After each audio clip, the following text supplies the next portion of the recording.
Hello കൂട്ടുകാരെ, അപ്പോൾ ഡോറാബുജി cute ഫാമിലിയിലേക്ക് എല്ലാവർക്കും സ്വാഗതം. ഹായ് എടുത്ത എല്ലാവർക്കും ഹായ് എടുക്ക്. ഹായ് എടുക്കുന്നില്ലേ? ഹായ് എടു.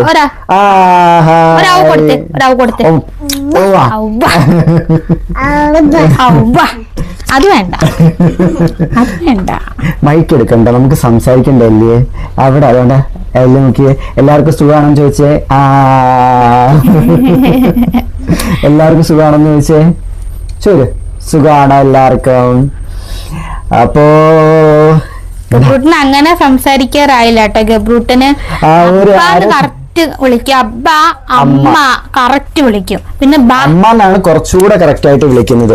ഞാൻ ഗബ്രൂട്ടനെ കൊണ്ട് ഹോസ്പിറ്റലിൽ പോയപ്പോണ്ടല്ലോ, കോട്ടയം മെഡിക്കൽ കോളേജിൽ പോയ സമയത്ത് അവിടെയുള്ള എല്ലാവരും അമ്മ അമ്മ എന്ന് വിളിച്ചപ്പോൾ എല്ലാവരും എന്നോടൊന്ന് ചോദിക്കുക, അമ്മ വന്നില്ലേ, അമ്മ വന്നില്ല. എല്ലാവരും ഒന്ന് ചോദിച്ചൊരു കാര്യം, അമ്മ എന്നുള്ളത് കറക്റ്റ് ആയിട്ട് വിളിക്കുക. അത് കറക്റ്റ് അറിയാൻ പറ്റും അമ്മ എന്ന് വിളിക്കുന്ന കേട്ടോ. അപ്പോ പിടിച്ചോ മോളെ. പിന്നെ ബാന്ന് ചില സമയത്ത് പറയും. അബ്ബാന്നും പറയും, ചില സമയത്ത് അബ്ബ എന്ന് പറയും, ചില സമയത്ത് ബാ എന്ന് പറയും. എന്നിട്ട് ബാ എന്ന് പറഞ്ഞിട്ട് ഇങ്ങനെ ഇങ്ങനെ ഇങ്ങനെ അയ്യോ മോളെ പിടിച്ചാ സ്റ്റാൻഡ്. അപ്പോ എന്നിട്ട് ഒരു കമന്റ് നമ്മൾ കണ്ടാണ്, ഗബ്രൂട്ടൻ സംസാരിക്കത്തില്ല വെച്ചിട്ട്. 1 വയസ്സേ ആയിട്ടുള്ളു കേട്ടോ. എന്തോ എന്താ എന്താ എന്താ അയ്യോ ഗബ്രൂട്ട് ഞങ്ങള് ഫ്രീ ആയിട്ട് വിട്ടതാട്ടോ. അതുകൊണ്ട് നിങ്ങള് പാമ്പഴി പിടിച്ചിട്ടില്ല. ചേച്ചി പെണ്ണേ ദേ വരുന്നേ.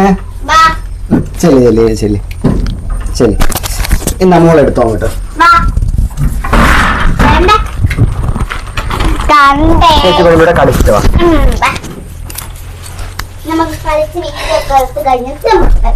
ഗബ്രൂട്ടനെ കൊണ്ട് കുറച്ചു നേരം കളിക്കാൻ പറ്റും. അല്ലെങ്കിൽ നമുക്കാണെങ്കിൽ കറക്റ്റായിട്ട് കാര്യങ്ങളൊന്നും പറയാൻ പറ്റത്തില്ല. ചിലപ്പോൾ ഇപ്പം വേണമെങ്കിൽ ചില നമ്മുടെ എന്താ പറയുന്നത് ഹേറ്റേഴ്സ് വരും, പ്രിൻസിമോളെ കൊണ്ട് പണിയെടുപ്പിച്ചെന്ന് പറഞ്ഞുകൊണ്ട്. മിക്കപ്പോഴും കാണുന്ന കാര്യമാണല്ലോ അത്. അപ്പം നമ്മൾ ഇന്ന് വന്നത് മെയിനായിട്ടും നമ്മൾ ലോങ് വീഡിയോ ഒന്നും ഇടുന്നില്ല. അതുപോലെ തന്നെ ഷോർട്സ് നമ്മൾ ഇടയ്ക്ക് എന്തൊക്കെ ഷോർട്സ് എടുത്തിടുന്നു എന്നുള്ളതിൽ ഇപ്പം ആക്റ്റീവ് അല്ലല്ലോ നമ്മുടെ ചാനലിൽ നിന്ന്. അപ്പം ഒരുപാട് പേര് മെസ്സേജിലാണെങ്കിലും വിളിച്ചൊക്കെ ചോദിക്കുന്നു. നമ്മൾ സ്ഥിരം വിളിക്കുന്ന ആൾക്കാർ തന്നെ ഉണ്ട്. അപ്പോൾ അവരൊക്കെ വിളിച്ചിട്ടാണെങ്കിൽ നമ്മളോട് ചോദിക്കുന്നുണ്ട്, എങ്ങനെയുണ്ട് ഗബ്രൂട്ടൻ, ഗബ്രൂട്ടൻ ഇപ്പോൾ ഓക്കെ ആണെന്ന്. സംഗതി എന്ന് വെച്ചാല് ഗബ്രൂട്ടന് പുറമേ ഒരു വിഷയമില്ല. അവൻ കളിക്കുന്നു, ചിരിക്കുന്നു, കഴിക്കുന്നു, ഉറങ്ങുന്നു, ഒച്ചയെടുക്കുന്നു, എല്ലാം ഉണ്ട്. പക്ഷെ പുറമേ നമ്മൾ കാണുമ്പോൾ നമ്മളും അതുകൊണ്ട് കുഴപ്പമൊന്നും ഇല്ലായിരിക്കും എന്ന് നമ്മളും വിചാരിച്ചു. സത്യത്തിൽ ഗബ്രൂട്ടനെ നമ്മൾ കൊണ്ടുപോകുന്നത് സെപ്റ്റംബർ മാസത്തിലാണ്. ഗബ്രൂട്ടന്റെ ചെക്കപ്പ് ഡേറ്റ് നമുക്ക് തന്നിരുന്നത് 6 മാസം കഴിഞ്ഞിട്ടാണ്. ഇത് സെപ്റ്റംബർ, നമ്മൾ പോയത് മാർച്ചിലാണ്. മോനെ സെപ്റ്റംബറിലാണ് മോന്റെ ചെക്കപ്പ് ഡേറ്റ് വരുന്നത്. അപ്പം ഇതിനിടയ്ക്ക് വെച്ച് ന്യൂമോണിയ വന്നിട്ടുണ്ടായിരുന്നല്ലോ കുഞ്ഞിന്. ന്യൂമോണിയ വന്ന സമയത്ത് നമ്മൾ ഹോസ്പിറ്റലിൽ അഡ്മിറ്റ് ആയിരുന്നല്ലോ. അപ്പം അവിടെ നമ്മൾ കാണിച്ചുകൊണ്ടിരുന്ന അനൂപ് ഡോക്ടറെയാണ്, ശാസ്താംകോട്ട ഹോസ്പിറ്റലിൽ പ്രാക്ടീസ് ചെയ്യുന്ന അനൂപ് ഡോക്ടറെയാണ് നമ്മൾ കാണിച്ചത്. അപ്പൊ പുള്ളിക്കാരനെ നമ്മൾ കാണിച്ചുകൊണ്ടിരുന്ന സമയത്ത് അവിടെ വെച്ച് ഓക്കെ ആയി, ന്യൂമോണിയ ഒക്കെ ക്ലിയർ ആയിട്ട് നമ്മൾ എന്ത് ചെയ്ത് ഡിസ്ചാർജ് ആയി വീട്ടിൽ വന്നു കഴിഞ്ഞിട്ട് 2 ദിവസം കഴിഞ്ഞപ്പം മെയ് 1 അല്ല അതല്ല ഞാൻ പറഞ്ഞ പൊള്ളല് പറ്റിയത് മാർച്ച് 1 മാർച്ചിൽ ഏപ്രിൽ മെയ് ജൂണ്. അച്ഛാ 1 തീയതി ഞാൻ പറഞ്ഞു ഓർക്കുന്നില്ല. അന്ന് സാവിത്രിയമ്മ ഇവിടെ ഉള്ള സമയത്ത് ഇവര് വൈകുന്നേരം ഡോക്ടറെ അടുത്ത് ഇതുപോലെ മോനിങ്ങനെ പെട്ടെന്നൊരു നമുക്ക് ഫീൽ ചെയ്തു, ഗബ്രൂട്ടൻ ഇങ്ങനെ വലിക്കുന്നത് പോലെയും അവന് കുറുകല് പോലെ എന്തോ ഒരു ബുദ്ധിമുട്ട് പോലെ നമുക്ക് ഫീൽ ചെയ്തപ്പോൾ നമ്മൾ എന്ത് ചെയ്ത്, നമുക്ക് ഫീൽ ചെയ്തത് ഞായറാഴ്ചയാണ് ഇല്ലേ. അപ്പൊ ഞായറാഴ്ച ഡോക്ടറെ വിളിച്ചപ്പോൾ ഞായറാഴ്ച ഡോക്ടർ ആണെങ്കിൽ രാവിലെ നമ്മൾ വിളിച്ചപ്പോ അന്നേരം വിളിച്ചപ്പോ സമയം കഴിഞ്ഞു, ഇനി വൈകുന്നേരം ഉള്ളൂ, വിളിച്ചിട്ട് വരാൻ പറഞ്ഞു. അങ്ങനെ ഞങ്ങളൊരു ഉച്ചയ്ക്ക് വിളിച്ചപ്പോഴത്തേക്ക് പറഞ്ഞു വൈകിട്ട് 4 മണിയാകുമ്പോഴത്തേക്ക് വരാൻ പറഞ്ഞു. അങ്ങനെ നമ്മൾ പോയതാണ്. അപ്പൊ ചെന്നപ്പോൾ ഡോക്ടർ ഇങ്ങനെ, ഈ ഡോക്ടർമാർക്ക് അറിയാലോ, അവരിങ്ങനെ ജസ്റ്റ് നോക്കിയപ്പോഴത്തേക്ക് പറഞ്ഞു എന്തോ മെർമിഡ് അങ്ങനെ എന്തോ ആണെന്ന് തോന്നുന്നു, എനിക്ക് അതിന്റെ വേർഡ് കിട്ടുന്നില്ല. അപ്പോൾ ഉണ്ട് ഹാർട്ടിൽ ഇങ്ങനെ സ്റ്റെതസ്കോപ്പ് വെച്ച് നോക്കിയപ്പോഴത്തേക്ക് ആ ഒരു ഹോൾ ഉള്ളതിന്റെ ആ ഒരു ഇത് കിട്ടുന്നുണ്ട്, നല്ല രീതിയിലുണ്ട്.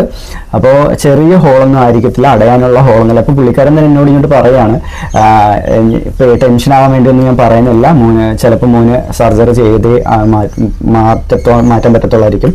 അപ്പോൾ കുഞ്ഞിന് അത്യാവശ്യം നല്ല രീതിയിലുണ്ട്, ഹോൾ വലുതാണെന്നാണ് തോന്നുന്നത്. കാരണം നമ്മൾ ചില കുട്ടികൾക്ക് ഹോളുള്ള കുട്ടികൾക്ക് ഇങ്ങനെ സ്റ്റെതസ്കോപ്പ് വെച്ച് നോക്കുന്ന സമയത്ത് നമ്മൾ ഒരുപാട് ശ്രദ്ധിച്ച് നോക്കിയാൽ മാത്രമേ കാണാൻ പറ്റുള്ളൂ. പക്ഷേ മോനെന്ന് വെച്ചാൽ ഗബ്രൂട്ടനെ ഇങ്ങനെ ജസ്റ്റ് വെച്ച് നോക്കുമ്പോൾ തന്നെ അത് ഫീൽ ചെയ്യുന്നുണ്ട്. അപ്പോൾ അതുകൊണ്ട് ഹോൾ അത്യാവശ്യം വലുതായിരിക്കും. ഒന്ന് അതായത് പുള്ളിക്കാരന് ആണെങ്കിൽ വേറൊരിടത്തേക്കാണ് ഞാൻ റെക്കമെൻഡ് ചെയ്തത് അവിടെ പോയി നെക്ക് കൊടുക്കാൻ. അപ്പം നമ്മൾ ഡോറയുടെ പ്രഗ്നൻസി തൊട്ട് എല്ലാ കാര്യങ്ങളും നമ്മൾ പീഡിയാട്രീഷനെ കാണിക്കുന്ന പോലും കുറുപ്പ് ഹോസ്പിറ്റൽ ആയതുകൊണ്ട് ഞാൻ എന്ത് ചെയ്തു, നമ്മൾ അവിടുത്തെ കാർഡിയോയിൽ വിളിച്ച് എക്കോ എടുക്കാൻ വേണ്ടി ബുക്ക് ചെയ്തിട്ട് നമ്മൾ അവിടെ പോയി എക്കോ എടുത്ത സമയത്ത് 3.6 ഉണ്ട് ഹോൾ. സ്മോൾ ആയിരുന്ന ഹോളിന്റെ സൈസ്, അപ്പം 3.6 വലുതായിട്ടുണ്ട് ഹോൾ എന്ന് പറഞ്ഞാൽ അടയ്ക്കാൻ പറ്റുന്ന രീതിയിലുള്ള ഹോളല്ല, സർജറി ചെയ്താലേ അടയ്ക്കാൻ പറ്റുള്ളൂ എന്ന് അവിടുന്ന് ഓൾറെഡി നമ്മളടുത്ത് പറഞ്ഞു. അപ്പോൾ നമ്മളിവിടെ വന്ന് ഹെൽത്തിലെ സിസ്റ്ററൊക്കെ വിളിച്ച സമയത്ത് പുള്ളിക്കാരി ഹെൽത്തിലെ സിസ്റ്ററും നമ്മുടെ പറഞ്ഞു ഒന്ന് കോട്ടയത്ത് എന്തായാലും കൊണ്ടുപോയി കാണിക്കുക, അവിടെ കാണിച്ചുകൊണ്ടിരിക്കുന്നത് കോട്ടയത്ത് കൊണ്ടുപോയി കാണിക്കുക, പിന്നെ എന്തെങ്കിലും സഹായമൊക്കെ വേണമെങ്കിൽ ചെയ്തു തരാം. ഇപ്പം എന്താ പറയുക SIT-യിലൊക്കെ പോകണമെന്നുണ്ടെങ്കിൽ അതിനുള്ള ഹെൽപ്പൊക്കെ ചെയ്തു തരാം, നിങ്ങളിപ്പോൾ തൽക്കാലം അവിടെ പോയി കാണിക്കാൻ പറഞ്ഞു. വളരെ നല്ലൊരു സിസ്റ്റർ ആട്ടോ, ഹെൽത്തിലെ സിസ്റ്റർ എന്ന് പറയുന്നത് വളരെ നല്ലൊരു സിസ്റ്റർ, നമുക്ക് നല്ല സപ്പോർട്ടാണ്. ഇപ്പം നമ്മൾ ഏകദേശം 1 കൊല്ലമായിട്ട് ആ സിസ്റ്റർ തന്നെയാണ് നമ്മുടെ മോൻ്റെ കാര്യങ്ങളൊക്കെ നോക്കുന്നത്. ആദ്യം നോക്കിയത് നീതു എന്ന് പറഞ്ഞൊരു ഡോക്ടറായിരുന്നു നമ്മുടെ ആറ്റുപുറത്തിരുന്നത്, പുള്ളിക്കാരി അവിടെ നിന്ന് മാറിപ്പോയി. അതിനുശേഷമാണ് ഈ സിസ്റ്റർ വന്നത്. പുള്ളിക്കാരി നല്ല രീതിയിൽ നമ്മുടെ കാര്യങ്ങളെല്ലാം നോക്കുന്നത്. അപ്പം പുള്ളിക്കാരി എനിക്ക് പറഞ്ഞുകൊണ്ട് കാണിച്ചിട്ട് വാങ്ങുന്നു പറഞ്ഞു. അങ്ങനെ നമ്മൾ കോട്ടയത്ത് പോയി. അങ്ങനെ പുള്ളിക്കാരി പറഞ്ഞതുകൊണ്ടാണ് നമ്മൾ കൂടുതലും കോട്ടയത്തേക്ക് പോയത്. നമ്മൾ സെപ്റ്റംബറിൽ പോയാൽ മതിയല്ലോ, അപ്പോഴത്തേക്ക് പോയി എന്തായാലും കാണിക്കാം, ചിലപ്പോൾ കൂടുതൽ സെപ്റ്റംബർ ആകുമ്പോഴത്തേക്ക് ചിലപ്പോൾ കുറേ എന്നുള്ളൊരു മൈൻഡിലേക്ക് നമ്മളിരുന്നു. അപ്പം പുള്ളിക്കാരിയായിട്ട് നമ്മൾ സംസാരിച്ച സമയത്ത് സിസ്റ്ററാണ് പറഞ്ഞത് അങ്ങനെ വെച്ചുകൊണ്ടിരിക്കേണ്ട എന്തായാലും കൊണ്ട് കാണിക്കുന്നു പറഞ്ഞു. അങ്ങനെ നമ്മൾ കൊണ്ട് കാണിച്ചത് കൊണ്ടാണ് ഇത് സത്യത്തിൽ അറിയുന്നത്. നമ്മുടെ ഒരു ഇതിലും മോന്റെ ചെക്കപ്പിംഗ് ഡേറ്റ് എല്ലാം കിട്ടിയിരിക്കുന്നത് സെപ്റ്റംബർ മാസത്തിലേക്കാണ്. അപ്പം പോയാൽ മതിയല്ലോ, ബുദ്ധിമുട്ടൊന്നും കാണിക്കുന്നില്ല, ഒരു ബുദ്ധിമുട്ടും ഇല്ല, നമ്മളും അത് കുഴപ്പമില്ല അടഞ്ഞു കാണുമെന്നുള്ള ഒരു മൈൻഡിലിരുന്നു നമ്മൾ. മോൻ നല്ല ആക്റ്റീവാണ്, ഫുഡ് കഴിക്കുന്നുണ്ട്, ഓടിച്ചാടി കളിച്ച് നടക്കുന്നുണ്ട്. നിങ്ങൾ വീഡിയോയിലൊക്കെ നിങ്ങൾ കാണുന്നുണ്ടല്ലോ, മോൻ നല്ല ആക്റ്റീവാണ്, ഒരു കുഴപ്പമില്ല, നല്ല ചിരിയും തമാശയും ഭയങ്കരമായിട്ട് വയ്ക്കും. അപ്പോൾ നമ്മുടെ ഒരു ഇതിന് ശരീരത്തിന് ഫുഡ് കഴിക്കുമ്പോഴൊന്നും അങ്ങനെ നേരത്തെ ഉണ്ടായിരുന്ന രീതിയിലുള്ള ശ്വാസമുട്ടും കാര്യങ്ങളൊന്നും ഇല്ല. നേരത്തെ ചില പാലൊക്കെ കുടിക്കുന്ന സമയത്തും ശ്വാസം എടുക്കുന്ന സമയത്തൊക്കെ ഇങ്ങനെ ചെറിയൊരു വലിവും കാര്യങ്ങളൊക്കെ മുമ്പ് കാണിക്കുമായിരുന്നു. അപ്പം അങ്ങനെയുള്ളതൊന്നും ഇല്ലാത്തതുകൊണ്ട് നമ്മളെന്താ വിചാരിച്ചിരുന്നത്, ഓക്കെ ആയി, അപ്പം ഹോൾ അടങ്ങിയിട്ടുണ്ട്, മോന് കുഴപ്പമൊന്നുമില്ല, പ്രശ്നമൊന്നുമില്ല, അങ്ങനെ ആയിരുന്നു നമ്മൾ ചിന്തിച്ച് വെച്ചിരുന്നത്. സംഗതി നമ്മളിപ്പം പോയി അവിടെ ഒരു ചെക്കപ്പ് നടത്തിയപ്പോഴാണ്, എക്കോ എടുത്തപ്പോഴാണ് നമ്മൾ അറിയുന്നത് മോന് ഇപ്പം ഇങ്ങനെയുള്ളൊരു പ്രശ്നമുണ്ടെന്ന്. സത്യത്തിൽ നമ്മുടെ വീഡിയോസ് കാണുന്ന ആൾക്കാർക്ക് ഉണ്ടാവുന്നതിനേക്കാളും കൂടുതൽ ടെൻഷൻ ഉണ്ട് ഇപ്പം നമുക്ക്. കാരണം വെച്ചാൽ ഇപ്പം നമ്മുടെ മൈൻഡ് ഓൾറെഡി ഞങ്ങൾക്കാണെങ്കിൽ രാത്രി സത്യം പറഞ്ഞാൽ ഉറക്കമില്ല. കുഞ്ഞെന്തെങ്കിലും ഒരു ബഹളം വെച്ചാലോ ഒരു സൗണ്ട് ഉണ്ടാക്കിയാലോ നമ്മൾ പെട്ടെന്ന് ചാടി എഴുന്നേൽക്കാറ് അപ്പം അത് എപ്പോഴും. അപ്പോൾ ഇതറിഞ്ഞതിന് ശേഷം സത്യത്തിൽ ഇപ്പോൾ ഒട്ടും ഉറക്കമില്ല. ഇപ്പം മോൻ അങ്ങോട്ടൊന്ന് തിരിഞ്ഞാൽ അപ്പം ഞങ്ങൾ പെട്ടെന്ന് എഴുന്നേറ്റ് നോക്കും എന്താ പറ്റിയിട്ടായിരിക്കും കാണിച്ചത്. എന്നുവെച്ചാൽ ഞാൻ മോൻ്റെ ഇവളുടെയും കാലിൻ്റെ ഭാഗത്താണ് ഞാൻ കിടക്കുന്നത്, ഇവള് സൈഡിലും കിടക്കും. അതെന്ന് വെച്ചാൽ മോനെ ഞങ്ങൾ ലോക്ക് ചെയ്തതുപോലെയാണ് മോനെ ഞങ്ങൾ കിടത്തിയിരിക്കുന്നത്. അപ്പം മോനൊന്ന് അനങ്ങിയാലും നമുക്കത് മനസ്സിലാവും, അങ്ങോട്ട് തിരിഞ്ഞാലും ഇങ്ങോട്ട് തിരിഞ്ഞാലും എല്ലാം നമുക്കത് മനസ്സിലാവും. അപ്പോൾ അതുകൊണ്ട് നമുക്ക് ഭയങ്കര ടെൻഷനാണ്. ഇപ്പം അവൻ ആക്റ്റീവാണ്, അവനെ കാണുമ്പം അവന് കുഴപ്പമൊന്നുമില്ല എന്ന് നമ്മുടെ മൈൻഡിൽ ചിന്ത ഉണ്ടെങ്കിൽ പോലും ഇപ്പം ഒന്ന് ചുമയ്ക്കുമ്പോഴോ അല്ലെങ്കിൽ അവൻ ഇങ്ങനെ കളിച്ചുകൊണ്ട് നടക്കുന്ന കുട്ടികൾ ഇങ്ങനെ വെച്ചിട്ട് നടക്കും. എന്നുവെച്ചാൽ അത് അവൻ്റെ ഒരു തമാശ രീതിയിൽ അവൻ കാണിക്കുന്നതാണ്, അവൻ്റെ ഒരു കളിയാണത്. പക്ഷെ നമുക്കതൊക്കെ കേൾക്കുമ്പം നമുക്കത് ഭയങ്കരമായിട്ട് ടെൻഷനാവും പെട്ടെന്ന്. അയ്യോ എന്തോ ഗബ്രൂട്ട ഇങ്ങനെ കാണിക്കുന്നു, എന്തോ പറ്റി. സ്വാഭാവികമായിട്ടും ഇത്തരത്തിലുള്ളൊരു ചിന്ത നമ്മുടെ മൈൻഡിലോട്ട് വരിക ചെയ്യുന്നത്. യഥാർത്ഥത്തിൽ ഗബ്രൂട്ടൻ ഓക്കെയാണ്, ഒരു കുഴപ്പമില്ല. പിന്നെ ഞാൻ നാസി എടുത്ത് മീൻ വാങ്ങിക്കുന്നുണ്ട്. നാസി ആണെങ്കിലും ഷെമിയാണെങ്കിലും നമ്മളറിയാവുന്ന ഓരോരുത്തരാണെങ്കിലും ഇപ്പം അത്രയും അടുത്ത് നിൽക്കുന്നതാണ് നാസി ഷെമിയൊക്കെ എന്ന് പറയുന്നത്. നമ്മളായിട്ട് അത്രയും ക്ലോസ് ആണ്, നമ്മുടെ എല്ലാ കാര്യങ്ങളും അറിയാവുന്ന ആൾക്കാരാണ്. അപ്പോൾ അവർ പോലും നമ്മളോട് ചോദിക്കുന്ന മോൻ എങ്ങനെയുണ്ട്, മോൻ ഓക്കെ ആണോ, ഇങ്ങനെയാണ് ചോദിക്കുന്നത്. അപ്പോൾ എല്ലാവരുടെയും മൈൻഡിൽ ഒരു ടെൻഷൻ ഉണ്ടെന്നുള്ളത് നമുക്ക് അറിയാവുന്നതാണ് സ്വാഭാവികമായിട്ട്. സത്യത്തിൽ ഗബ്രൂട്ടിന് ഒരു തരത്തിലുള്ള കുഴപ്പം അവൻ കാണിക്കുന്നില്ല, അവൻ ഓക്കെയാണ്, അവനൊരു തരത്തിലുള്ള കുഴപ്പം കാണിക്കുന്നില്ല. ഈ ചെക്കപ്പ് നടത്തിയത് കൊണ്ട് മാത്രം അങ്ങനെയാണ് നമ്മുടെ പല അസുഖങ്ങളും അങ്ങനെയാണ്. പുറമേ നിന്ന് നോക്കുമ്പോൾ നമ്മൾ സ്ട്രോങ് ആയിരിക്കും, ഓക്കെ ആയിരിക്കും. പക്ഷേ ഒന്ന് ഫുള്ള് ചെക്കപ്പ് നടത്തുമ്പോൾ മാത്രമേ എന്തെങ്കിലുമൊക്കെ അസുഖം ഉണ്ടെങ്കിൽ നമുക്ക് കണ്ടുപിടിക്കാൻ പറ്റത്തുള്ളൂ. ഇപ്പം നമ്മൾ ഗബ്രൂട്ടിനെ പുറമെ നോക്കുമ്പം ആക്റ്റീവായിട്ടുള്ള ഒരു കുട്ടി, യാതൊരു വിധത്തിലുള്ള കുഴപ്പമില്ല, കണ്ടു കഴിഞ്ഞാൽ ഒരു പ്രശ്നവും പറയത്തില്ല, ഓക്കെയാണ്. പക്ഷേ എന്താ പറയുക, ഈ ഒരു കാര്യം ഉണ്ടെന്നുള്ളത് ചെക്കപ്പ് നടത്തിയപ്പോഴാണ് നമ്മൾ പോലും സത്യത്തിൽ അറിയുന്നത്. അത് വലിയൊരു ഷോക്കായിരുന്നു നമുക്ക്. കാരണം ഞങ്ങളതിൻ്റെ ഇതെല്ലാം കണ്ടപ്പോൾ നമ്മൾ വിചാരിച്ചത് പൂർണ്ണമായിട്ട് മാറിയിട്ടുണ്ട്, ഇനി കുഴപ്പമൊന്നും ഉണ്ടാകത്തില്ല, ഇനി നമ്മൾ പേടിക്കണ്ട. സ്വാഭാവികമായിട്ട് എല്ലാ മാതാപിതാക്കളും അങ്ങനെയൊക്കെയല്ലേ ചിന്തിക്കുള്ളൂ, നമ്മളും അങ്ങനെയായിരുന്നു ചിന്തിച്ച് വെച്ചിരുന്നത്. പക്ഷേ ചെക്കപ്പ് നടത്തിയപ്പോൾ എന്തായാലും അറിയാൻ പാടില്ലാത്ത അറിഞ്ഞു. പിന്നെ ഇനിയിപ്പം അങ്ങനെ നമ്മൾ ടെൻഷൻ അടിച്ചാല് വിഷമിച്ച് സങ്കടപ്പെട്ടിരുന്നിട്ടൊന്നും ഒരു കാര്യം ഇല്ലല്ലോ. എന്തായാലും ഞങ്ങള് കഴിഞ്ഞ ദിവസം ഇത് അറിഞ്ഞ എന്റെ വീഡിയോ കണ്ടിട്ട് നമ്മുടെ റോമിന്നോ റോമില് സിസ്റ്റർ ഉണ്ട്, നമ്മള് പണ്ട് തൊട്ടേ വിളിച്ചോണ്ട് ഡോറ തളർന്ന് കിടന്ന സമയത്ത് നമ്മളെ വിളിക്കുന്നത് വത്തിക്കാനിന്ന് വിളിക്കുന്ന ഒരു സിസ്റ്ററാണ്. ഡോറയ്ക്ക് വേണ്ടിയിട്ട് അന്ന് പ്രെയർ ഒക്കെ ചെയ്തിട്ടുള്ള നമ്മുടെ വീഡിയോസ് കണ്ടുള്ള പരിചയം കേട്ടോ, അല്ലാതെ ഒന്നും നമുക്ക് പരിചയമില്ല. മോനെ കണ്ടതിന് അന്ന് വിളിച്ചിട്ട് അന്ന് അപ്പൊ സംസാരിച്ചപ്പോ എനിക്ക് കരച്ചിൽ വന്നു. അപ്പൊ എനിക്ക് പറഞ്ഞു മോളൊരിക്കലും തളർന്നു പോകരുത്, ഇത്രയും ബുദ്ധിമുട്ടുണ്ടായിട്ട് ഒരു കുഞ്ഞിനെ തന്നില്ലേ. അപ്പം ശരിക്കും ഇപ്പൊ അവൻ ഒരുപാട് അനുഭവിക്കുന്നുണ്ടെങ്കിലും അവന് ദൈവത്തിന്റെ പുത്രൻ തന്നെയാ. ഭാവിയിൽ അവന് നല്ല രീതിയിൽ ദൈവം അവനെ നടത്തിക്കും. വേണ്ടിയിട്ടായിരിക്കും ഇപ്പൊ ഇത്രയും ബുദ്ധിമുട്ടൊക്കെ തരുന്നത്. ഒരിക്കലും ഡോറ ഇപ്പൊ ഫീഡ് ചെയ്യുന്നുണ്ടല്ലോ, അവന് പാല് കൊടുക്കുന്നതല്ലേ. അപ്പം ഡോറ എത്രമാത്രം ടെൻഷനും വിഷമവും അനുഭവിക്കുന്നു അതിന്റെ ഒരു അംശമെങ്കിലും അവന്റെ ഉള്ളിലേക്കും എത്തും. അതുകൊണ്ട് അവൻ കളിക്കുകയും ചിരിക്കുകയും ചെയ്യുമ്പം അവന്റെ കൂടെ അതെല്ലാം മാറ്റി വെച്ചിട്ട് ഇരിക്കണം. അതുപോലെ തന്നെ ബിനോയോടും പറയണം, ഒരിക്കലും അവന്റെ മുന്നിൽ നിങ്ങൾ സങ്കടപ്പെട്ടോ അല്ലെങ്കിൽ അവന്റെ അടുത്ത് ചിരിക്കുകയോ കളിക്കുകയും ചെയ്യുക അതൊന്നും ഇരിക്കല്. അങ്ങനെ ഓർക്കുക വേണ്ട. അതിപ്പോ മാറ്റിയെടുക്കാൻ പറ്റുന്ന ഒരു കാര്യമാണല്ലോ ദൈവം തന്നിരിക്കുന്നത്. അതൊരു ഓപ്ഷൻ ഉണ്ട്. ഓപ്ഷൻ ഇല്ലാത്ത എന്തുമാത്രം അസുഖങ്ങളും കാര്യങ്ങളും ഉണ്ട്. അതുപോലെ ഒന്നും അല്ലല്ലോ.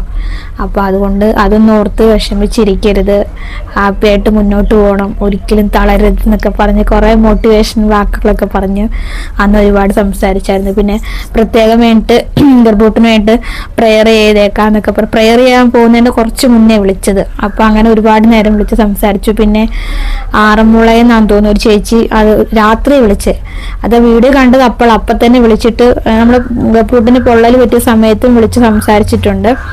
ആൾക്ക് 3 വയസ്സുള്ള ട്വിൻസാന്ന് തോന്നുന്നു, കുഞ്ഞുണ്ട്. അപ്പം ഗബ്രൂട്ടിനെ കണ്ടപ്പോൾ പെട്ടെന്ന് ഭയങ്കര എന്നോടടുത്ത് കരഞ്ഞ സംസാരിച്ചേ. കാരണം അത്രയ്ക്ക് ഇതായി പോയി, മോനൊരു കുഴപ്പമില്ലല്ലോ എന്ന് വിചാരിച്ചോണ്ടിരുന്നപ്പോൾ അങ്ങനത്തെ ഒരു കുഞ്ഞിനിത് ഇത്ര പെട്ടെന്ന് സർജറി വേണം എന്നൊക്കെ കണ്ടപ്പോൾ അവർക്കും ഭയങ്കര വിഷമമായി പോയെന്ന് പറഞ്ഞ് ആ ചേച്ചി എൻ്റെ അടുത്ത് ഭയങ്കരമായിട്ട് കരഞ്ഞ് സംസാരിച്ചു. അപ്പോൾ എനിക്ക് സങ്കടം വന്നു. എന്നിട്ട് പറഞ്ഞു സാരമില്ല, അവൻ മെടുക്കനായിട്ട് വളരും, ഞങ്ങളുടെ എല്ലാവരുടെയും പ്രാർത്ഥനയുണ്ട്, എല്ലാം ഭേദമായി വരട്ടെ എന്നൊക്കെ പറഞ്ഞ് അങ്ങനെ ഒരുപാട് പേര് വിളിച്ച് നമ്മളെ ആശ്വസിപ്പിക്കുന്നുണ്ട്. എന്നാലും നമ്മുടെ ഉള്ളിൻ്റെ ഉള്ളിൽ ഇപ്പോഴും ഒരു സങ്കടമുണ്ട്, അത് മാറുന്നില്ല.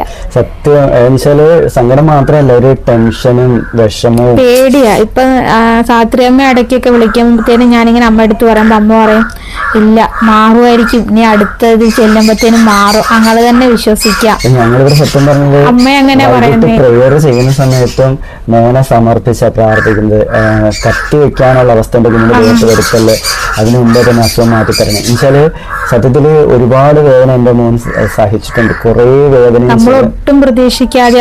നിങ്ങൾ ആലോചിക്കണം, അതായത് ഒരുപാട് നമ്മുടെ മോൻ മാത്രമല്ല കേട്ടോ, ഒരുപാട് കുട്ടികള് ജനിച്ചപ്പോ തൊട്ടേ ഈ ബുദ്ധിമുട്ട് അനുഭവിക്കുന്ന ഒരുപാട് കുട്ടികൾ 2 മാസം കൊണ്ടായപ്പോ സർജറി 2 മാസം 3 മാസം ആയ കുട്ടികളൊക്കെ സർജറി നമ്മളവിടെ പോയിരിക്കുമ്പോ നമുക്ക് പലരെയും കാണാനും അറിയാനും പറ്റും. ഇപ്പം നമ്മുടെ ഗബ്രൂട്ടൻ എന്ന് വെച്ചാല് ജനിച്ച 5ാമത്തെ ദിവസം നമ്മൾ ഈ അസുഖം ഉണ്ടെന്ന് അറിയുന്നത് 5ാമത്തെ ദിവസമാണ്. അന്ന് തൊട്ട് അവൻ ശ്വാസം എടുക്കുമ്പോൾ കാണിക്കുന്ന ബുദ്ധിമുട്ടാണെങ്കിലും പാല് കുടിക്കുമ്പോൾ കാണിക്കുന്ന ബുദ്ധിമുട്ടാണെങ്കിലും പക്ഷെ ഒരുപാട് ബുദ്ധിമുട്ട് അവൻ കാണിച്ചിരുന്നുണ്ട്, ഒത്തിരി ഉണ്ടായിരുന്നു. അതാണ് ഡോക്ടർ അപ്പൊ തന്നെ ഇപ്പൊ ചെയ്യാൻ പറഞ്ഞ പോലെ അന്ന് ഡോക്ടർ ടെലിസ്കോപ്പ് വെച്ച് പരിശോധിച്ചപ്പോഴും അതുപോലെ അവന്റെ ആ ഒരു ചെക്കപ്പ് നടത്തിയ സമയത്തൊക്കെ ഡോക്ടർ പറഞ്ഞു ഡൗട്ട് ഉണ്ടെന്നും പറഞ്ഞു നമ്മളെ അടുത്ത് ആദ്യം പറയുന്നത്. പക്ഷെ അത് വെച്ച് നോക്കുമ്പോ ഇപ്പൊ അവൻ ഓക്കെ ആയിട്ട് ആ സമയത്തെന്ന് വെച്ചാല് ചെക്കപ്പ് നടത്തുന്ന സമയത്തും സീരിയസ് ആണ്. ചെക്കപ്പ് നടത്തുന്ന സമയത്ത് അവന് ബ്ലീഡിങ് ഉണ്ടായിരുന്നു, അന്നും ചെറിയ രീതിയിൽ ബ്ലീഡിങ് ഉണ്ടായിരുന്നു. അതുപോലെ തന്നെ ഹാർട്ട് ബീറ്റ് കൂടുതലായിരുന്നു, പമ്പിങ് കൂടുതലാണെന്ന് പറഞ്ഞു, വെയിറ്റ് ലോസ് ഉണ്ടായിരുന്നു. വെയിറ്റ് ലോസ് എന്ന് വെച്ചാൽ നല്ല രീതിയിൽ വെയിറ്റ് ലോസ് കാരണം എന്നെ ഡിസ്ചാർജ് ചെയ്തിട്ട് പോലും അവനെ ഡിസ്ചാർജ് ചെയ്തില്ല. അവന് വെയിറ്റ് അത്യാവശ്യം വന്നതിന് ശേഷം ഡിസ്ചാർജ് ആക്കി. അതായത് ഗബ്രൂട്ടൻ ആ സമയത്തെന്ന് വെച്ചാല് സീരിയസ് ആയിരുന്നു. അവന്റെ ബോഡി കണ്ടീഷൻ ആണെങ്കിലും ശരി തന്നെ, അതല്ലെങ്കിൽ അകത്തുനിന്നുള്ള ഇത് ഹോളുമായിട്ട് ബന്ധപ്പെട്ടുള്ള കാര്യങ്ങളാണെങ്കിൽ പോലും ശരിയാണ്. ആ സമയത്ത് മോന്റെ പ്രവർത്തികളിൽ നമുക്ക് മനസ്സിലാക്കാൻ പറ്റും അവൻ അത്യാവശ്യം നല്ല രീതിയിൽ ബുദ്ധിമുട്ട് അനുഭവിക്കുന്നുണ്ടെന്ന്. പക്ഷെ അത് വെച്ച് നോക്കുമ്പോൾ ഗബ്രൂട്ടൻ ഇപ്പൊ ഒരു ബുദ്ധിമുട്ടും കാണിക്കുന്നില്ല.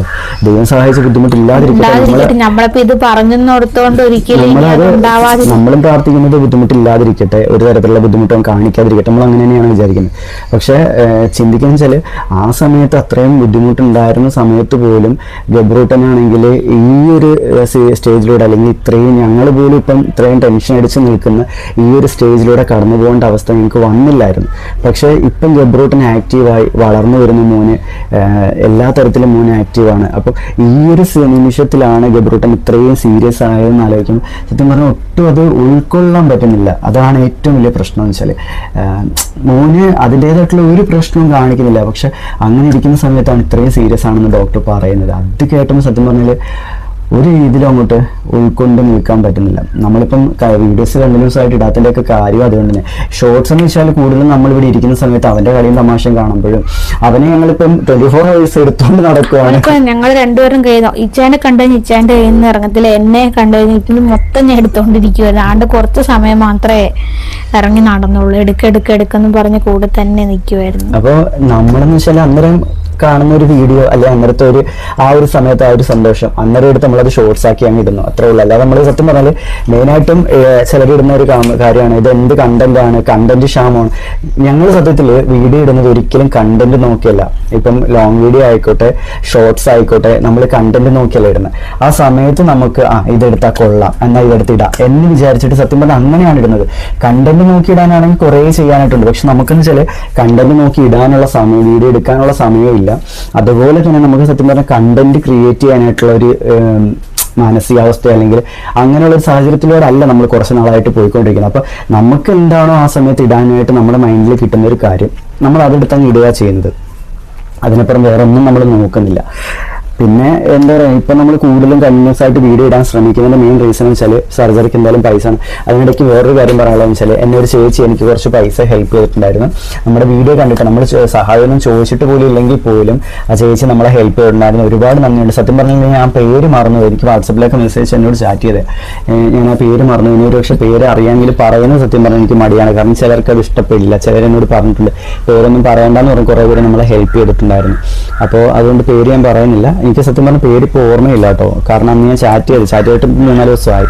അപ്പോൾ അങ്ങനെ നമ്മളെ ഹെൽപ്പ് ചെയ്യാൻ കുറച്ച് ആൾക്കാർ മുന്നോട്ട് വന്നിട്ടുണ്ട്. പിന്നെ TVMലുള്ള ആൻറ്റി എൻ്റെ അടുത്ത് പറഞ്ഞിട്ടുണ്ടായിരുന്നു ഇതുപോലെ ഇപ്പോൾ ഹോസ്പിറ്റലിൽ എന്തെങ്കിലുമൊക്കെ ടെസ്റ്റിനും കാര്യങ്ങൾക്കൊക്കെ പൈസ ആവണേ പറയണേ ആൻറ്റി അതിൻ്റെ കാര്യങ്ങൾ നോക്കിക്കോളാം എന്ന് പറഞ്ഞു. അപ്പോൾ അങ്ങനെ ഒരുപാട് പേര് നമ്മളെ ഹെൽപ്പ് ചെയ്യാനായിട്ട് എന്തായാലും മുന്നോട്ട് വരുന്നുണ്ട്. അതിൽ ഒരുപാട് സന്തോഷമുണ്ട്. സത്യം പറഞ്ഞാൽ നിങ്ങളെപ്പോലുള്ളവർ തരുന്ന സപ്പോർട്ടും എന്താണ് നമ്മൾ ഡയറക്റ്റ് എല്ലാവരെയും കണ്ട് സംസാരിക്കുക അല്ലെങ്കിൽ പരിചയപ്പെടുക ചെയ്തില്ലെങ്കിൽ പോലും ഒരുപാട് പേര് നമ്മളെ പിന്നിൽ നിന്നും സഹായിക്കാനായിട്ടുണ്ട്, പിന്തുണ തരാനായിട്ടുണ്ട്.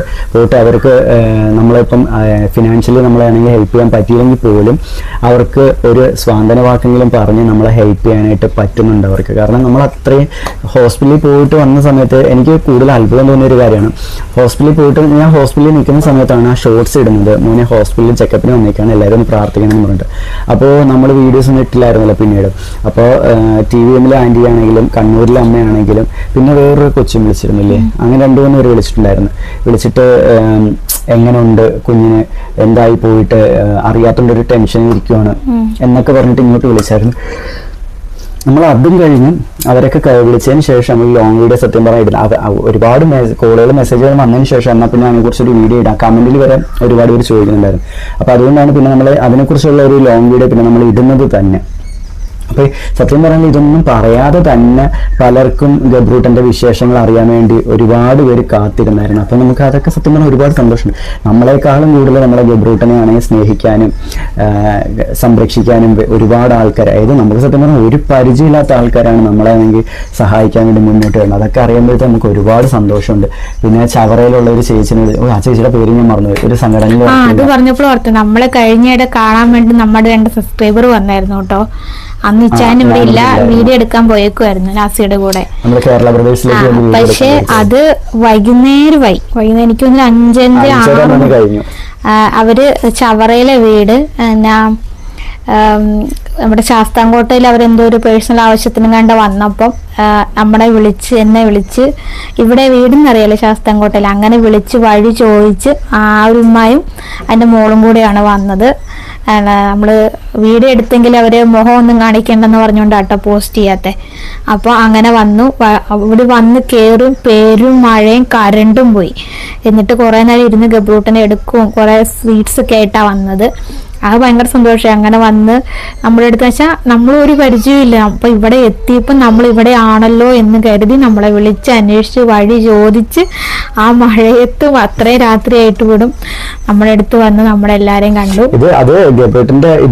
മുന്നേ കേട്ടോ, ഹോസ്പിറ്റലിൽ പോകുന്നതിന് മുന്നേ. അങ്ങനെ അത് ഭയങ്കര സന്തോഷമായിരുന്നു. നമ്മൾ വീഡിയോ പറയാൻ മറന്നുപോയത്. ഇപ്പോഴും ഞാനിത് പറഞ്ഞപ്പോഴാണ് ഓർത്തത്, നമ്മളത് പറഞ്ഞില്ല. നമ്മളെന്ന് വെച്ചാല് നമ്മളാരെങ്കിലും ഹെൽപ്പ് ചെയ്താലാണെങ്കിലും നമ്മളോട് ആരെങ്കിലും സംസാരിച്ചാലാണെങ്കിലും നമ്മൾ ഒരിക്കലും അത് മറക്കില്ല, ഉള്ളത് പറയാം. പിന്നെ ചില സമയത്ത് ചില ഘട്ടങ്ങളിൽ നമുക്ക് ഫോൺ എടുക്കാൻ പറ്റാത്ത സാഹചര്യം വരാറുണ്ട്. എല്ലാവരുടെയും മാനസികാവസ്ഥ ഒരുപോലെ ആയിരിക്കത്തില്ലല്ലോ. ഞാനൊക്കെ എന്ന് വെച്ചാൽ നാസിയോടാണെങ്കിലും മിഥുന എന്നെ വിളിച്ചിട്ട് സംസാരിക്കാറില്ല. ആരാ? മിഥുന 3 വാക്കാ സംസാരിക്കാൻ എണ്ണിക്കൊണ്ടിരിക്കുവായിരുന്നു. ഞാൻ ഒരു കാര്യം പറയാം.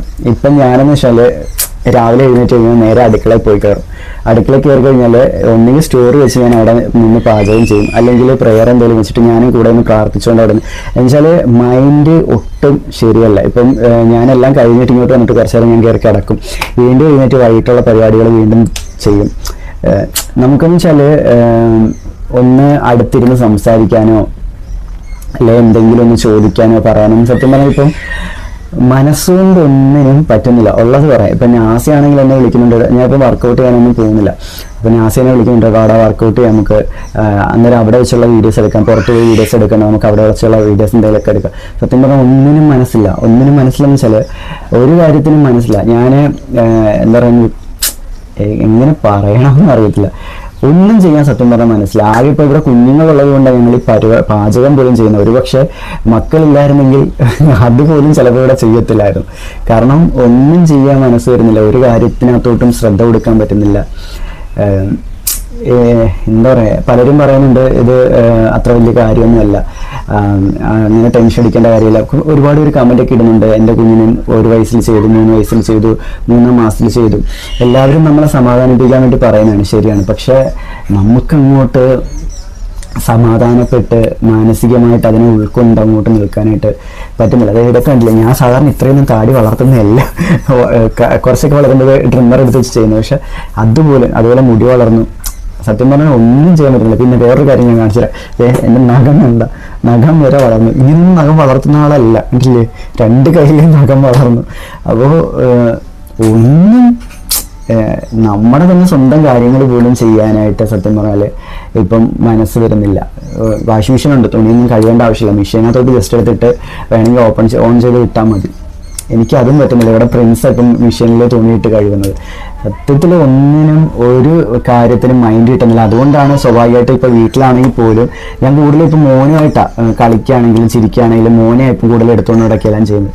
ഇവളുമായിട്ടുള്ള കമ്മ്യൂണിക്കേഷനൊക്കെ ഇപ്പം കട്ടായി സത്യം പറയില്ല. അത് അവളെ ഇഷ്ടപ്പെടാഞ്ഞിട്ടോ വേറൊന്നും കൊണ്ടല്ല, മാനസികമായിട്ട് കുറേ പ്രശ്നങ്ങൾ ഇപ്പം ഇങ്ങനെ വന്നുകൊണ്ടിരിക്കുകയാണ്. പിന്നെ ഞാനിപ്പം നാസിയായിട്ടാണ് കൂടുതലും സംസാരിക്കുന്നത്. നാസിയായിട്ട് കൂടുതലും സംസാരിക്കുന്നത് വെച്ചാൽ അങ്ങനെയില്ല, 1 മിനിറ്റ് 2 മിനിറ്റ് ഇപ്പോൾ സംസാരിക്കത്തുള്ളൂ അവൻ വിളിച്ചാൽ. മറ്റേന്ന് വെച്ചാൽ 1/2 മണിക്കൂർ 1 മണിക്കൂറൊക്കെ ഇരുന്ന് ഞങ്ങൾ സംസാരിക്കുമായിരുന്നു ഫോണിൽ കൂടെ.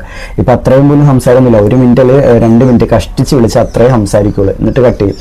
അപ്പം ഞാൻ അവനോടും പറയുന്നൊരു കാര്യമുണ്ട്, ഫിനാൻഷ്യലി ഇപ്പം നമുക്കാണെങ്കിൽ പേടിക്കണ്ട, ശരിയാണ്. കാരണം എന്ന് വെച്ചാൽ ഈ ഹൃദയം പദ്ധതി ഉള്ളതുകൊണ്ട് വലിയ ഇതൊന്നും നമുക്ക് വരുന്നില്ല.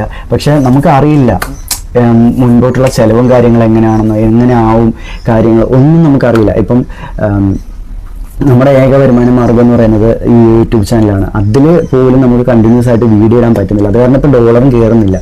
അപ്പം നമ്മുടെ എന്താ പറയുക സിറ്റുവേഷനൊക്കെ എന്ന് വെച്ചാൽ കുറച്ച് ഇങ്ങനെ വന്നുകൊണ്ടിരിക്കുക. മറ്റേ നമ്മളെന്ന് വെച്ചാൽ ഇങ്ങനെ പൊയ്ക്കൊണ്ടിരിക്കുകയായിരുന്നു, ഇങ്ങനെയായിരുന്നു പൊയ്ക്കൊണ്ടിരുന്നത്. ഇപ്പം നമ്മൾ അവിടെ നിന്ന് ഇങ്ങനെ താഴോട്ട് ഇറങ്ങിക്കൊണ്ടിരിക്കുകയാണ്. അപ്പം ഇതെല്ലാം കൂടെ എനിക്ക് ചിന്ത ഉള്ളത് കൊണ്ട് സ്വാഭാവികമായിട്ട് ഞാനാണെങ്കിൽ വീക്കായിക്കൊണ്ടിരിക്കുകയാണ്, മെൻ്റലി കുറേ ഡൗൺ ആയിക്കൊണ്ടിരിക്കുകയാണ്. അപ്പം ഞാൻ ഇപ്പം ഹാപ്പി ആണെങ്കിൽ മാത്രമല്ലേ ഉള്ളൂ എനിക്ക് ചുറ്റും നിൽക്കുന്നവരടുത്ത് എനിക്ക് ഹാപ്പി ആയിട്ട് നിൽക്കാൻ പറ്റും. അവരുടെ അടുത്ത് സംസാരിക്കാനാണെങ്കിലും അവരുടെ അടുത്ത് ഓരോന്ന് പറയാനാണെങ്കിലും. ഇപ്പം ഞാൻ ഇന്ന് രാവിലെ ഇവിടുത്തെ വെച്ചത് മോൻ ഫുഡ് കഴിച്ചോ, ഇത്രേ കഴിച്ചോളോ, പിന്നെന്താ ചോറ് വേണോ? സത്യം ഞാൻ ഇതൊക്കെ ചോദിച്ചിട്ടില്ല. ചോറ് വേണം ഞാൻ അങ്ങോട്ട് പറഞ്ഞു, കൊച്ചിന് ചോറ് വേണം തരാൻ ഞാനാ പറഞ്ഞു. അപ്പൊ ഞാൻ ഇതൊക്കെ ഉള്ളു ചോദിക്കുന്നത്, അത് അല്ലാതെ വേറൊന്നും സത്യം പറഞ്ഞാൽ സംസാരിക്കാനായിട്ട് മനസ്സ് കിട്ടുന്നില്ല. അല്ലാതെ ഇവളുടെ അടുത്ത് ഇഷ്ടക്കേടുണ്ടായിട്ടോ അല്ലെ ഇവളുമായിട്ട് പിണക്കം വന്നിട്ടോ വേറൊന്നും കൊണ്ടല്ല. നമ്മൾ മാനസികമായിട്ട് താഴേക്ക് പിന്നെ നിൽക്കൊണ്ടിരിക്കുകയാണ്. എനിക്ക് ഇതെല്ലാം ഉണ്ട് കേട്ടോ, ഞാനും മനുഷ്യ സ്ത്രീ തന്നെയാ. പക്ഷെ പിള്ളേരുള്ളത് കൊണ്ട് ഞാന് അവർക്ക് പിള്ളേരെങ്കിലും ഉണ്ട് സംസാരിക്കാനായിട്ട്, എനിക്കിപ്പോ ഞാൻ അതുപോലും ഇല്ല. അല്ലേലും ഇച്ചാൻ പിള്ളേരുടെ അടുത്ത് അങ്ങനെ ഞാൻ മിണ്ടുന്ന പോലെ ഒരു ഇതായിട്ട് മിണ്ടത്തില്ല. ഇച്ചാൻ പൊതുവെ അങ്ങനെ ഓവറായിട്ട് മിണ്ടുന്ന ടൈപ്പ് അല്ല. നിങ്ങൾ വീഡിയോയിൽ കാണുന്ന ചുമ്മാതാ, ഞാൻ ഒരുപാട് സംസാരിക്കുന്ന സംസാരിക്കും ഇല്ലെന്നല്ല, പക്ഷെ വീഡിയോയിൽ ഫോൺ വിളിക്കുമ്പോൾ ഏറ്റവും കൂടുതൽ സംസാരിക്കാറുള്ളൂ. പിന്നെ പൊതുവെ ആളുടെ മൈൻഡ് ശരിയല്ലെങ്കിൽ നേരത്തോട്ട് സംസാരിക്കാറില്ല. ഞാനാണെങ്കിൽ എല്ലാവരുടെ അടുത്തും ഭയങ്കരമായിട്ട് സംസാരിക്കുന്ന, ഇടിച്ചു വരെ സംസാരിക്കൂല, പക്ഷെ എനിക്ക് ഞാനുമായിട്ട് മെന്റലി അറ്റാച്ച്ഡ് ആവുന്ന ആൾക്കാരുടെ അടുത്ത് ഞാൻ നല്ല രീതിയിൽ സംസാരിക്കുന്ന കൂട്ടത്തിലുള്ളതാണ്.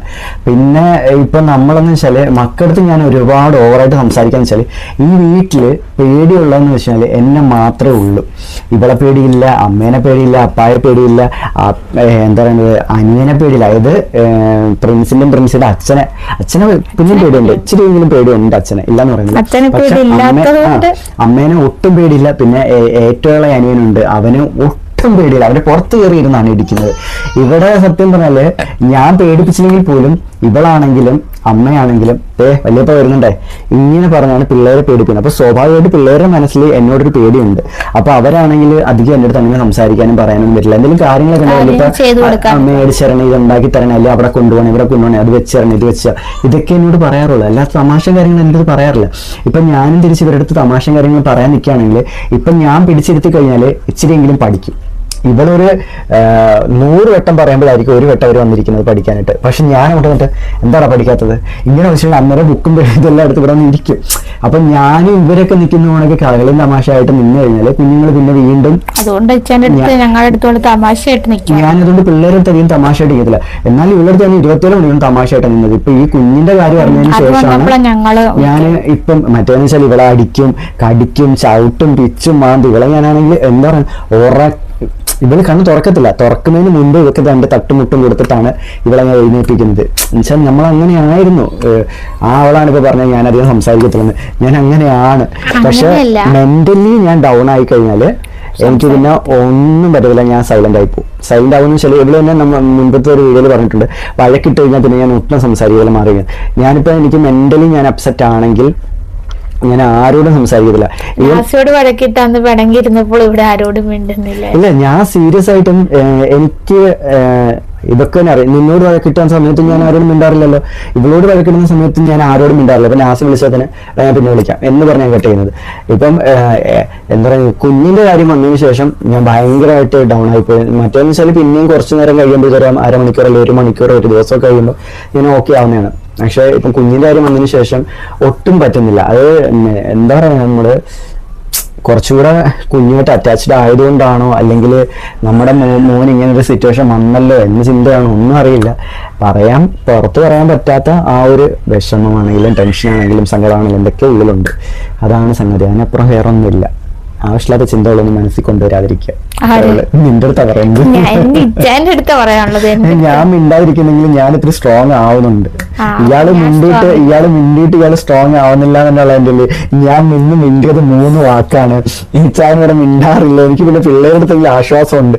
എനിക്കത്തിട്ട് ആരോടത്തില്ല ആശ്വാസം. ഞാനാണെങ്കിൽ നാസിയെടുത്ത് പോലും ഇപ്പൊ നാസി വിളിച്ചാൽ പോലും കുഞ്ഞിന്റെ എന്തെങ്കിലും കാര്യം ചോദിച്ചു കഴിഞ്ഞാൽ പെട്ടെന്ന് ഡൗൺ ആയിപ്പോ. അപ്പൊ ഞാൻ പറയടാ, ഞാൻ കുറച്ച് കഴിഞ്ഞ് വിളിക്കാം ഇങ്ങനെ പറഞ്ഞു വെക്കുക. അപ്പൊ അവൻ പറയാം നീ വിളിക്കൂലേ, ശരി എന്ന് പറഞ്ഞു വെക്കുക. പിന്നെ കുറച്ച് കഴിഞ്ഞിട്ട് വീണ്ടും ഒരു 3/4 മണിക്കൂറോ അല്ലെ 1 മണിക്കൂറോ 7 മിനിറ്റ് വിളിക്കും. എടാ എന്തുണ്ട്. ഇതാണ് ഇപ്പോഴത്തെ സംസാരം നടക്കുന്നത്. ആകെ ഞാൻ എന്തെങ്കിലും 2 വാക്ക് പറയുന്ന അവൻ്റെ അടുത്ത് മാത്രമാണ്. അപ്പോൾ ഇത്രയേ ഉള്ളൂ നമുക്ക് പറയാനായിട്ട്. പറഞ്ഞു നമ്മൾ എവിടേക്കോ പോയി. അപ്പോൾ ഇപ്പോഴത്തെ മോൻ്റെ അവസ്ഥ ഇതാണ്. പ്രത്യേകിച്ച് അവന് ബുദ്ധിമുട്ടും കാര്യങ്ങളൊന്നും ഇല്ല. പിന്നെ ബുദ്ധിമുട്ടും കാര്യങ്ങളും ഉണ്ടാവാതിരിക്കട്ടെ, ദൈവം സഹായിച്ച്. നമ്മൾ അടുത്ത ആഴ്ച ചെല്ലുമ്പോൾ 2 ആഴ്ച കഴിഞ്ഞിട്ട് ചെല്ലാനാണ് പറഞ്ഞത്. അതായത് ഈ വരുന്ന വെള്ളി ശനിയും കഴിഞ്ഞിട്ട് വരുന്ന, അതായത് ഈ വരുന്നതിന്റെ ഇപ്പൊ ഇന്ന് ബുധനല്ലേ, വ്യാഴം വെള്ളി ശനി കഴിഞ്ഞിട്ട് വരുന്ന അടുത്ത വെള്ളിയോ ശനിയോ ചിലാന്ന് പറഞ്ഞു 2 ദിവസമേ ഉള്ള ഒരു ഡോക്ടർ കോട്ടയം മെഡിക്കൽ കോളേജിൽ ഈ കാർഡിയോയുടെ ഡോക്ടറുള്ള 2 ദിവസം ശ്രീപ്രിയ മാഡം. പിന്നെ ഒരു മെയിൽ ഡോക്ടർ ഉണ്ട്, പുള്ളിക്കാരന്റെ പേര് എനിക്ക് അറിയത്തില്ല. ശ്രീപ്രിയ മാഡം ആ ഡോക്ടറെ നമ്മൾ കണ്ടിട്ടുള്ളൂ, 1-2 തവണ നമ്മൾ കണ്ടിട്ടുള്ളൂ. ശ്രീപ്രിയ മാഡം ആണ് മോൻ ജനിച്ച ആ സമയം തൊട്ട്, അതായത് മോൻ ജനിച്ച 5ാമത്തെ ദിവസമല്ലേ ഇത് കണ്ടുപിടിക്കുന്നത്. ആ കണ്ടുപിടിച്ചത് തന്നെ ശ്രീപ്രിയ മാഡമാണ്. അപ്പൊ അന്ന് തൊട്ടേ മേഡത്തിന്റെ അടുത്ത് നമ്മൾ പോകുന്നതും കാര്യങ്ങളെല്ലാം ചോദിക്കുന്നത് പറയെല്ലാം ചെയ്യുന്നത്. അതിന്റെ 2 ആഴ്ച കഴിഞ്ഞിട്ട് സീനിയർ ഡോക്ടറായിട്ട് ഡിസ്കസ് ചെയ്തിട്ട് നമുക്ക് ഡേറ്റ് എടുക്കാം, അതെല്ലാം കുഴപ്പമില്ലെന്നുണ്ടെങ്കിൽ നമുക്ക് കുറച്ചുകൂടെ ഒന്ന് വെയിറ്റ് ചെയ്യാന്ന് പറഞ്ഞിരിക്കുന്നതാണ്. എൻ്റെ അടുത്ത് പറഞ്ഞേക്കുന്നത് നമുക്ക് എന്തായാലും 2 ആഴ്ച കഴിഞ്ഞിട്ട് ഡേറ്റ് എടുക്കണം. ഇപ്പോഴത്തെ നിലയിൽ ഇതാണ്, സീരിയസ് ആണ്. പിന്നെ നമ്മൾ 2 ആഴ്ച കഴിഞ്ഞ് ഒന്നുകൂടെ ഒക്കെ എടുത്ത് നോക്കുന്ന സമയത്ത് എന്തെങ്കിലും മാറ്റം ഉണ്ടോ ഇല്ലയോ എന്ന് നമ്മൾ നോക്കിയിട്ട് നമുക്ക് ഡേറ്റ് എടുക്കാമെന്ന് എൻ്റെ അടുത്ത് പറഞ്ഞിരിക്കുന്നത്. അപ്പം മെഡിസിൻ ഒന്നും ഇല്ല കേട്ടോ, മെഡിസിൻ ഒന്നും തന്നിട്ടില്ല മോന്. ആകെ ഒരു ലാസിക്സോ അങ്ങനെ എന്തോ ഒരു മെഡിസിൻ തന്നതിന് ശേഷം അത് അന്ന് ആ ഹാർട്ട് ബീറ്റ് ഭയങ്കരമായിട്ട് പമ്പിങ് ഒക്കെ ഭയങ്കര കൂടുതലായിരുന്നു. മോൻ ജനിച്ച് 2ാമത്തെ മാസമല്ലേ, 2ാമത്തെ മാസം 3ാമത്തെ മാസത്തിലാണ് കണ്ടെത്തുന്നത്. അത് കഴിഞ്ഞ് പിന്നെ ഇതൊരു മോന് മെഡിസിൻസും കാര്യങ്ങളൊന്നുമില്ല. പിന്നെ ഈ പനി വരുമ്പോഴും ഈ ഹാർട്ടിന് ഹോളുള്ള കുട്ടികൾക്ക് മെയിനായിട്ട് എപ്പോഴും ഇങ്ങനെ പനിയും കാര്യങ്ങളും വരാറുണ്ട്. കൂടുതലായിട്ട് ഇവർക്ക് വരുന്നതെന്ന് വെച്ചാൽ ന്യൂമോണിയ ആയിരിക്കും. അതായത് ഞാനവിടെ മെഡിക്കൽ കോളേജിൽ ഇപ്പോൾ ലാസ്റ്റ് ടൈമിൽ ചെന്നപ്പോൾ ഒരുത്ത വന്നിട്ടുണ്ടായിരുന്നു മോനെയും കൊണ്ട്. ആ മോൻ ഇപ്പോൾ 6 വയസ്സും കണ്ട ഉള്ളത്. ആ കുഞ്ഞിന് ഇടയ്ക്കിടയ്ക്ക് ഇങ്ങനെ ഇത് വരും, ന്യൂമോണിയ വരാറുണ്ടായിരുന്നു. അപ്പോൾ അതൊക്കെയെന്ന് വെച്ചാൽ ഈ ഹാർട്ടിന് പ്രശ്നമുള്ള കുട്ടികൾക്ക് മിക്കപ്പോഴും വരുന്നൊരു സംഭവമാണ് ഈ ന്യൂമോണിയ എന്ന് പറയുന്നത്.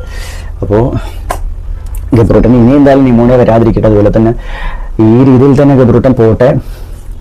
നമ്മൾ അടുത്ത ആഴ്ച ചെല്ലുന്ന സമയത്ത് സർജറി വേണ്ട, മോൻ്റെ ഫ്ലോ നിന്നിട്ടുണ്ട്, ലീക്കേജ് നിന്നിട്ടുണ്ടെന്നൊരു വാർത്ത അവർ പറഞ്ഞ് കേൾക്കാൻ വേണ്ടി സത്യം പറഞ്ഞാൽ കാത്തിരിക്കുകയാണ്.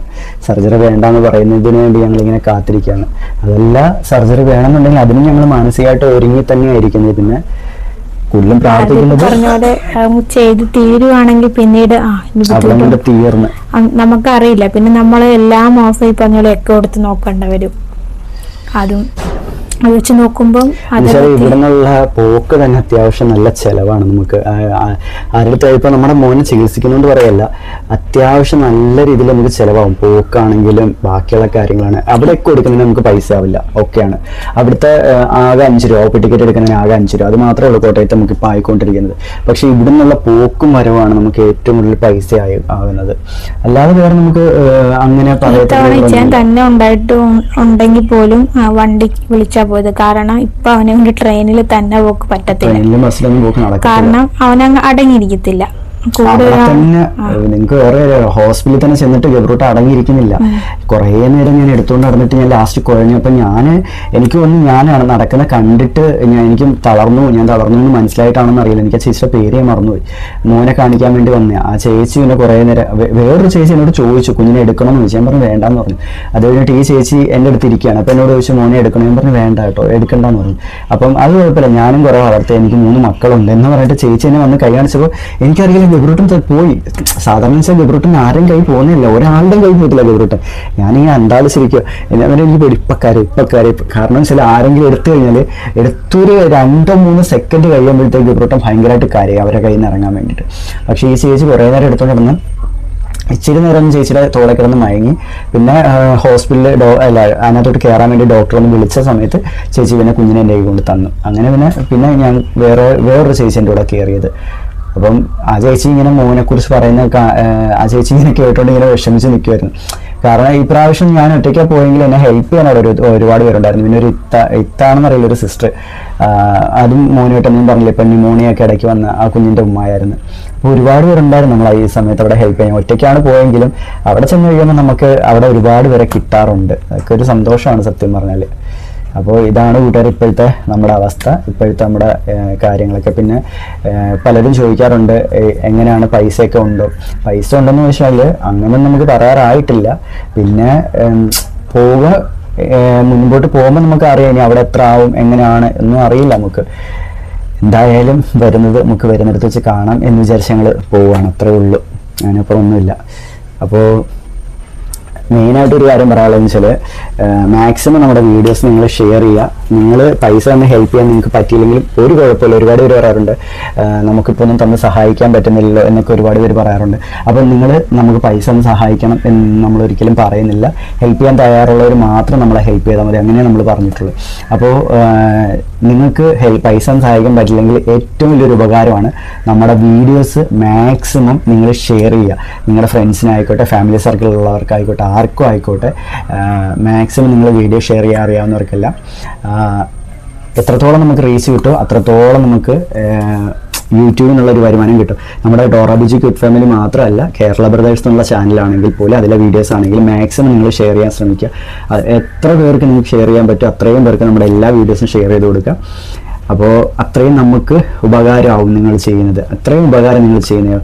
പൈസ ഒന്നും തന്നെ ഹെൽപ്പ് ചെയ്യണം നമ്മൾ ഒരിക്കലും പറയില്ല. ഇത്രയെങ്കിലും ഹെൽപ്പ് നമുക്ക് ചെയ്ത് തന്നാൽ മതി. അപ്പോൾ മറ്റൊരു വീഡിയോ ആയിട്ട് വരുന്നവരെയും കൂട്ടുകാരെ ബൈ.